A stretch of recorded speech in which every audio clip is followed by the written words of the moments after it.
సాక్షాత్తు విష్ణు రూపంగా, అదేవిధంగా శివరూపానికి సంబంధించేటువంటి తత్వం అన్నమాట. కాబట్టి శివుడికి ప్రతీకగా మనం రుద్రాక్షని, అదేవిధంగా విష్ణు ప్రతీకగా తులసి మాలని, ఈ రెండింటిని మనం ఖచ్చితంగా మెడలో ధరించాలి. ఇక నీలం నలుపు వస్త్రాలు మనము ధరించాలి. ఏదైతే 18 సంవత్సరాలు అయిపోయేటువంటి వ్యక్తిని మనం గురుస్వామి అంటాం. కాబట్టి గురుస్వామి నీలం వస్త్రాలని ధరించడం అనేది చాలా ముఖ్యం.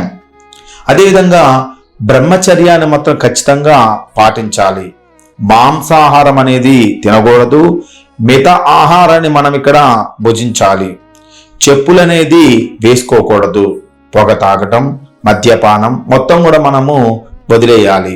అదేవిధంగా ఎటువంటి ఆడంబరాలకి దగ్గరగా ఉండకోకుండా మనము జీవించాలి. ఇక శుభ్రంగా, పరిశుభ్రంగా ఖచ్చితంగా ఉండాలి.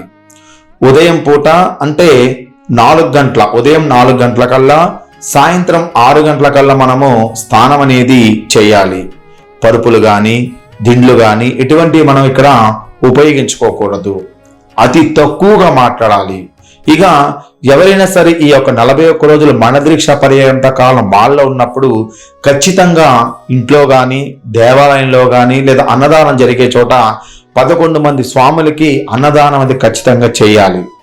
అదేవిధంగా ఈ యొక్క భజనలు, కార్యక్రమాలు, బృందాలుగా ఏర్పడేటువంటి విషయాలలో కలిసి స్వామివారిని పూజిస్తూ ఉండాలి. ఇక మరణ, దుఃఖ మాటలకి చాలా దూరంగా ఉండాలి.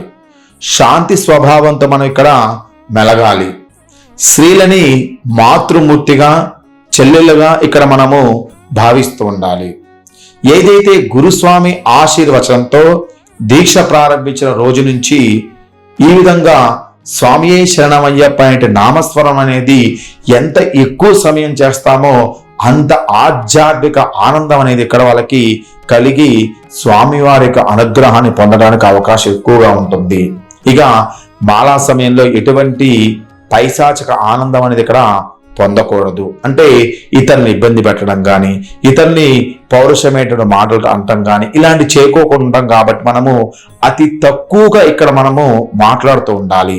కాబట్టి అతి తక్కువగా మాట్లాడినప్పుడు స్వామివారి యొక్క శరణ అనేది మనకి పెరిగిపోతుంటుంది. మాలాధారణ పూర్తయిన తర్వాత కూడా మన మనసు అనేది శరణంతో నిండిపోవడం వల్ల మనకు కలిగేటువంటి దుఃఖాలు, నష్టాలు మొత్తం కూడా మనము తీర్చుకొని స్వామి వారికి అనుగ్రహాన్ని పొందడానికి అవకాశం ఉంటుంది.